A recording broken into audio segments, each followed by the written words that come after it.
This week on the agenda, rebuilding Gaza. 1 month on from the ceasefire agreement, we'll examine the real human and economic cost of the conflict.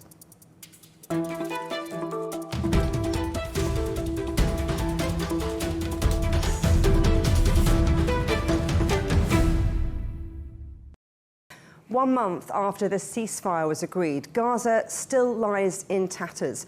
After 2 years of fighting, it's estimated that around 55 million tonnes of rubble needs to be cleared to make way for the reconstruction of homes, hospitals, schools, shops and offices, the very building blocks of a normal life. And the UN estimates that's going to cost at least $70 billion. But with a project of this scale, just where do you start? Joining me now from Jerusalem is Jaco, Cilliers, the UN Development Programme Special Representative for the Palestinians. Thanks for coming on the agenda. Let's start by talking about the scale of what needs to be done. What does Gaza look like right now? Yeah, at the moment when you travel through Gaza, that I've done many times now, it is really a devastation all around you. Everywhere you look, there are buildings that have been destroyed. Debris and rubble is lying everywhere on the ground. People are struggling to find just the daily needs that they have to address those, whether it's water, whether it's food, whether it's shelter. It really looks very, very bad in terms of the human suffering that is going on a day-to-day basis. You literally see people digging through the rubble to find some of the remains that they still have left, that they can start rebuilding their lives. And on top of that, there's also a huge amount of health and environmental issues that are coming up. Not to even mention the fact that young children have not been able to go to school for the last 2 years. Has anything changed in the month since the ceasefire was agreed? Well, I can tell you people are incredibly thankful that there's no more bombings happening on a daily basis or on a minute-by-minute basis. I was there during the war. It was frightening to hear all the destruction around you all the time, and I think people were looking to have some sort of peace and some sort of quietness around them, which they have now. So I think there's a huge relief. People are able to move back to their former houses, obviously not in the whole part of Gaza, but there's really a tremendous feeling of relief that the fighting has stopped. Does that mean that some of the suffering has ended? No, definitely not. People are still struggling for food, water, sanitation and shelter and other needs as well. So in terms of immediate needs of Gazans, you mentioned food, you mentioned water. What's on the list? So those are the immediate humanitarian needs. Obviously, people, don't have houses and apartments anymore. Nearly 425,000 housing units, and this is for a population of about 2.2 million people, have been totally destroyed or damaged as well. So people are living out, just around the buildings in different camps and areas that they've set up for themselves. They are using tents. There's very little latrines or hygiene that they can count on that is being provided as well, including just waste that are everywhere around. The big waste dumps in Gaza is not accessible anymore, so there is temporary waste sites that have been created. These sites are where people are living. So what we are trying to do also as UNDP is trying to clear some of that waste to make sure that it doesn't affect people's health and environmental impact as well. We're also trying to clear the debris on a day-to-day basis. We've cleared about 120,000 tons, which is about 5,500 truckloads of debris as well. But we're also taking water, for instance, trucking water to people because the infrastructure are just totally damaged and destroyed. So these are really the basic needs that people need for the immediate survival as well, before they can start thinking of the longer-term reconstruction and recovery efforts. You mentioned debris, and removing the remnants of war is really important, but there are colossal amounts of rubble. Some estimate up to 60 million tonnes. I mean, clearing all of that up is going to be a huge mission. I mean, the UN itself warns it could take 10 years to remove Gaza's debris. How long do you think it might take? Well, we estimate at least that it will take 7 years if the conditions are there, if funding is available, and if we have access to large machinery and areas that need to be cleared.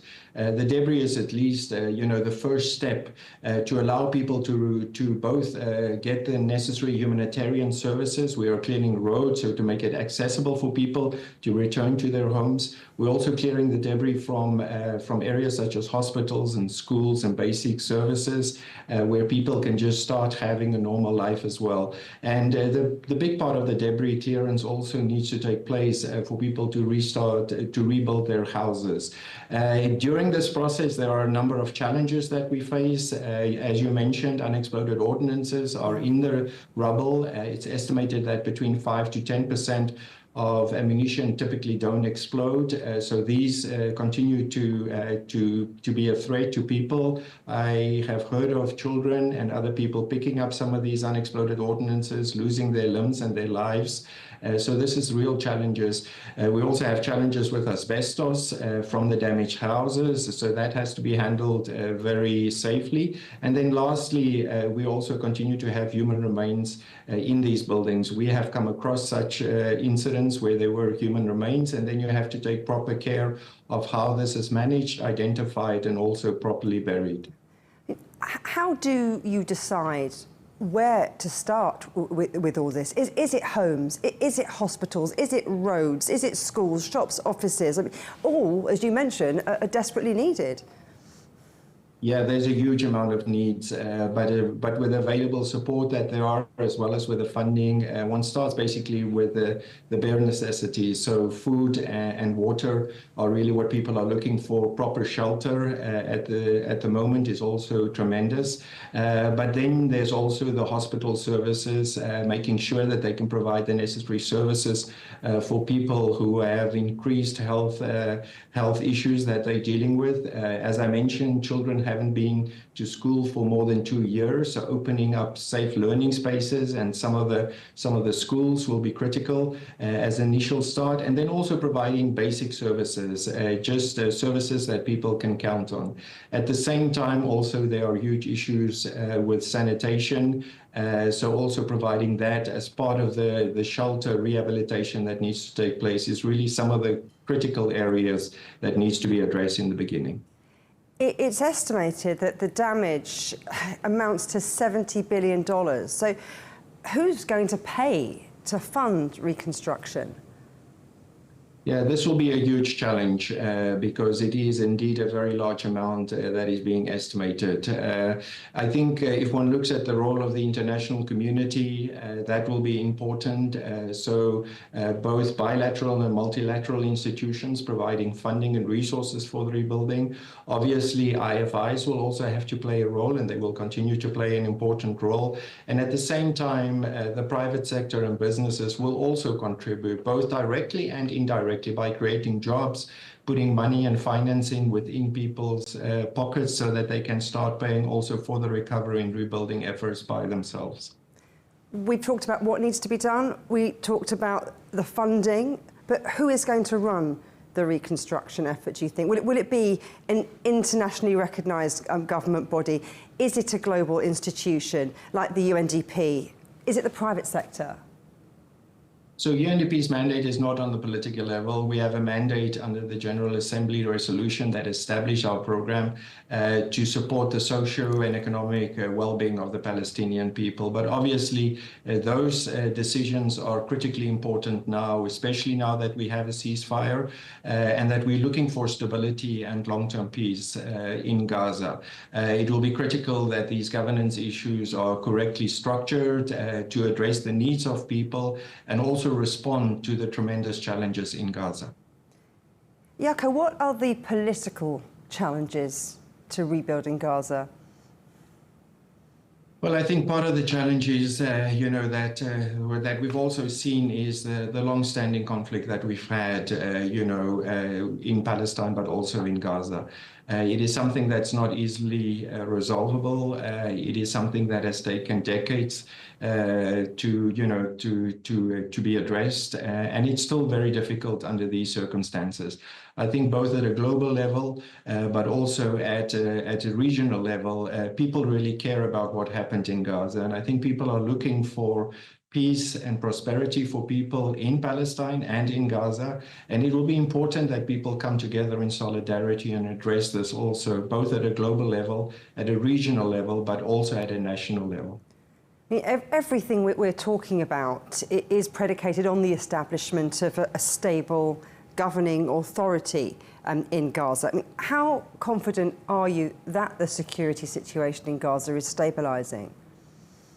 Well, the situation is very fragile at the moment, and I think that's also acknowledged by many actors and people involved in the process as well. But I think there is hope. There is real engagement from a number of countries, stakeholders, actors, again, both at the regional but also at the international level, that are looking to create a ceasefire that can really last and be sustained. As you mentioned, we will need to have a governance structure. That is something that still has to be decided on. But, you know, a governance structure is not only a top-down structure. It's not only setting in a government. It's also creating bottom-up processes where communities are involved in the decision-making, identifying their needs, and also helping to contribute to the long-term stability in a country. So that's also important in this process of setting the right governance structures. We've talked about the things you feel are important in setting up Gaza for a stable and for a peaceful future. What's your outlook for it to be secure, for it to be constructive? What are the missing pieces of the puzzle? Yeah, you know, every time I travel there, I am really both devastated but also shocked by the challenges that people face. But in those huge challenges, you also have incredible resilience from the people in Gaza. They are determined to build their lives back. They are determined to return home, and they are determined to also provide a greater future for their families and children. There's a wonderful story that even during the war, we as UNDP helped to administer nearly 60,000 students of the Tawjihi exam, and that's the exam that they take at the end of their school years. And, you know, people were taking these exams and children were taking it with huge amount of difficulties. They were taking it all online. They were doing it in spite of electricity cuts and difficulties that they had. And when I went back and some of the children received these results, both the parents were so proud of their children, and the children really felt that they have a future and that they could also build on something for, you know, rebuilding their lives as well. And I think this hope is something that really inspires me, and you can see it every day in Gaza. Jaco, Cilliers, thank you very much. Thank you very much.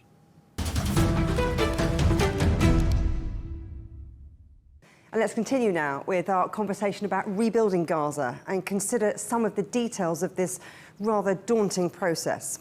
Here with me now are Mustafa Barghouti, chairman of the Palestine National Initiative, Sultan Barakat, professor at the College of Public Policy at the Hamad bin Khalifa University, and Ismene Gizelis, professor at the Department of Government at the University of Essex.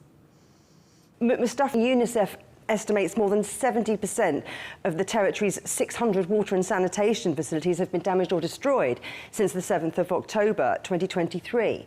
I mean, how long do you think it might be before those basics, those essential services like water, sewage and electricity can be restored? Look, we have to understand that everything is dependent on two factors. The first fact, or it could take not decades, but centuries to rebuild Gaza. The first factor is to remove the Israeli military occupation of Gaza. And the second factor is to remove the Israeli control of supplies to Gaza. As long as Israel is in control, and as long as the Israeli army is sitting on the land of Gaza, you cannot really speak about any possible serious reconstruction or management of the terrible damage that Israel has caused. And I believe that you can divide the process into two stages. The first, immediate, most urgent stage now, what is needed is water supplies, rebuilding the basic infrastructure in Gaza for people's survival.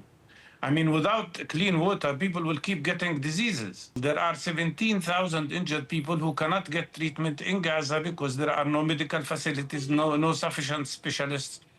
We need the opening of the border so that medical teams can get into Gaza, and some of the complicated cases can get out of Gaza to be treated outside. But most importantly, our medical system is suffering because there are no medications, no medical material, no medical equipment. Israel is not allowing a single medical equipment to get into Gaza. So a plan supported by the international community, because that is something that you do want, needs to have much more detail in it and be much more prescribed.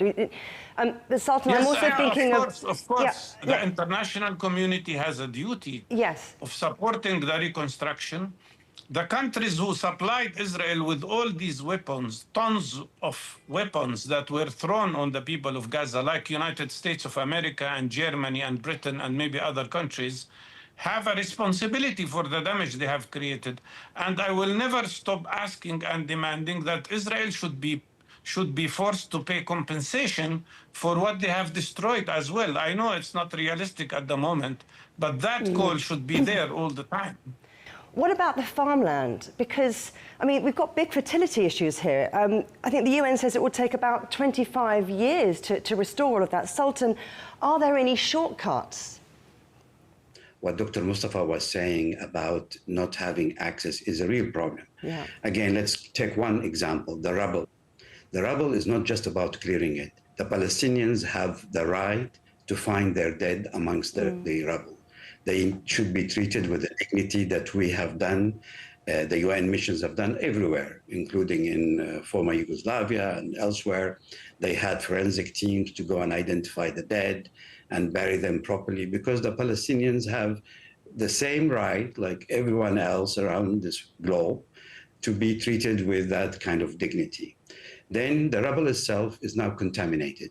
It is contaminated first because of the bombs and the depleted uranium in particular, which we know the effect of that from the war in Iraq. And we know that it causes cancer in the long run.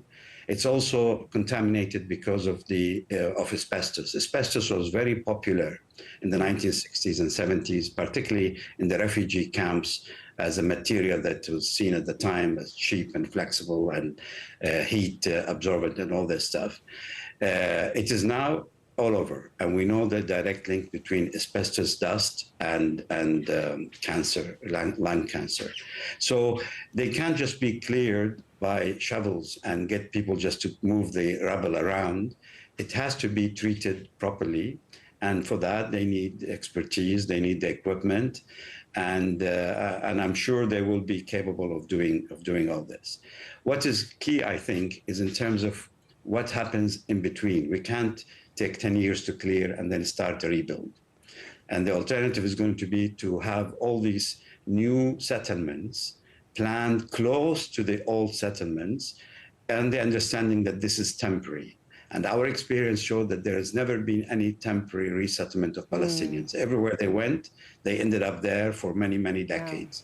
We need to avoid that, and we need to make sure that the reconstruction model is made into smaller bites around neighborhoods, where we restore social infrastructure as well as the physical infrastructure needed. There will be a point for clean water, health, education, etc., but as close as possible to where people originally belong, so that they can oversee the reconstruction of their homes in due course. I think it's really interesting what you've been saying there, Sultan, about this community approach, keeping it as smaller projects that really bring people together.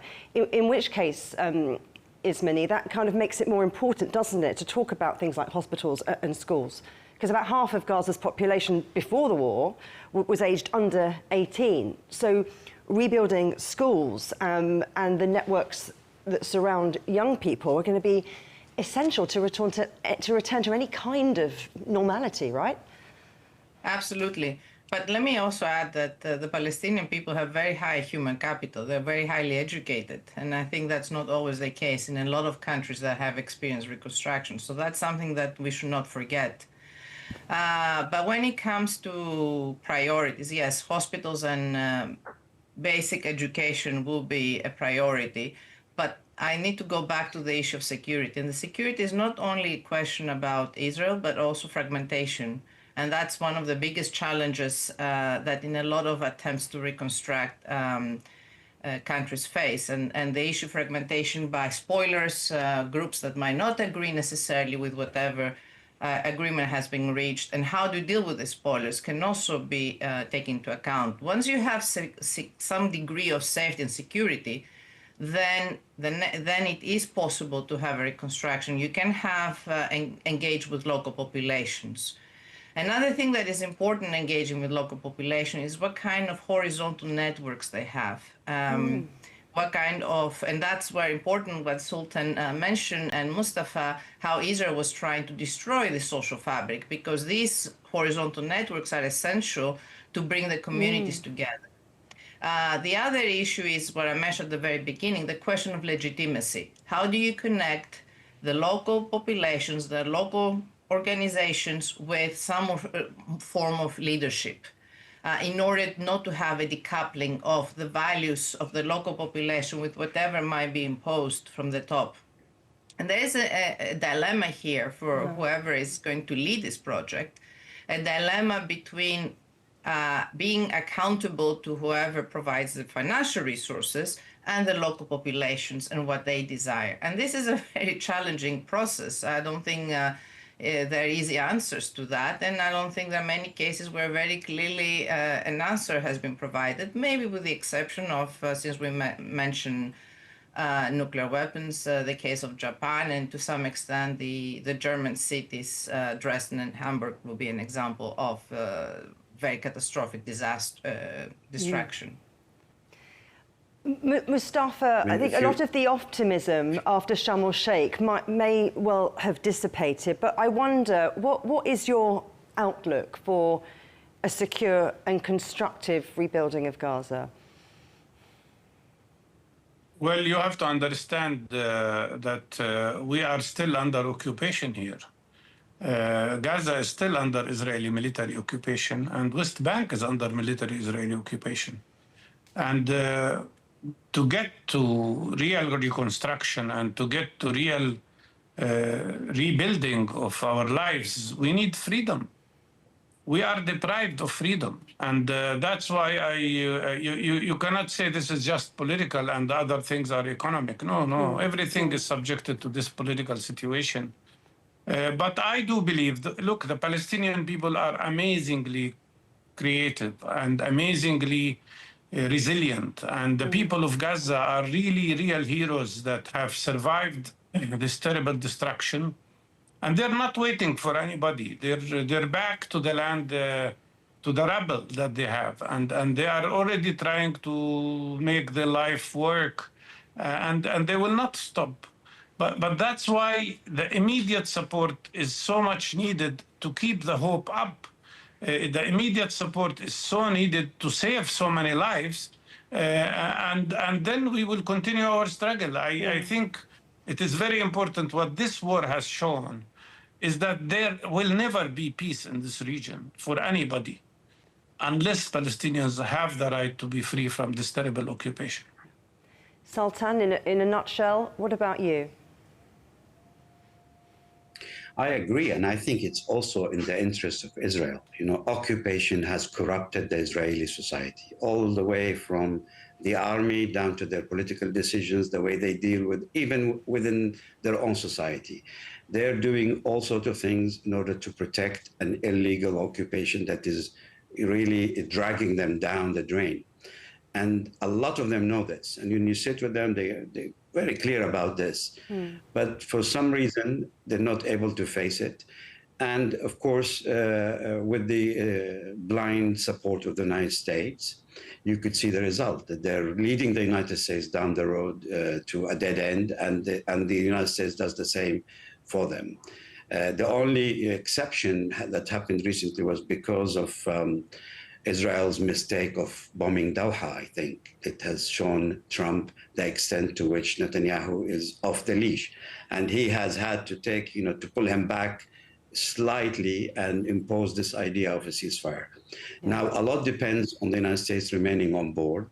And I hope that the European countries will continue their political pressure. The Muslim and Arab countries that made this huge lobby should continue their demands of Trump, and really keeping the idea of this moving from a temporary ceasefire into something that has a political horizon. If there is no political horizon for the Palestinians, as Dr. Mustafa was saying, whether you bring in the coalition government amongst the Palestinians to run and so on, then there is no way out.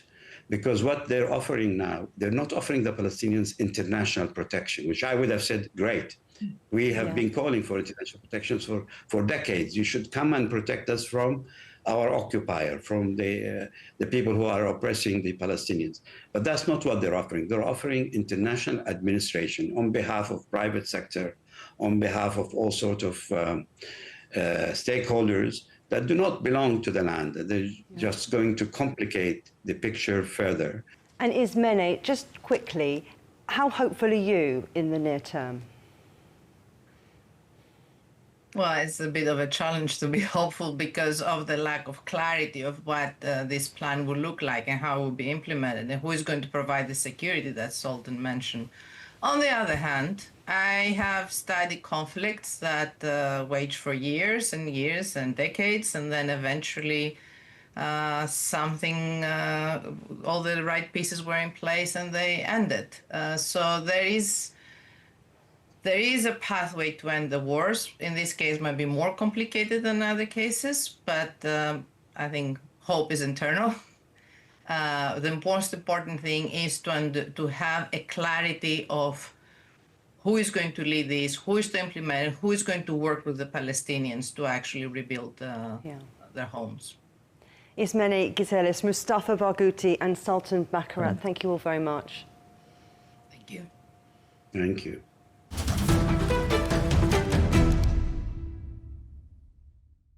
You can watch every episode of The Agenda in full on CGTN Europe's YouTube channel. And for exclusive extra content from me, my guests and the rest of the team, don't forget to check out @The Agenda Show on TikTok. Coming up on a future agenda, who guards the AI guards? We'll examine who's really in charge when it comes to the regulation of artificial intelligence. But for now, from me, Juliet, Mann, and from all the Agenda team here in London, goodbye.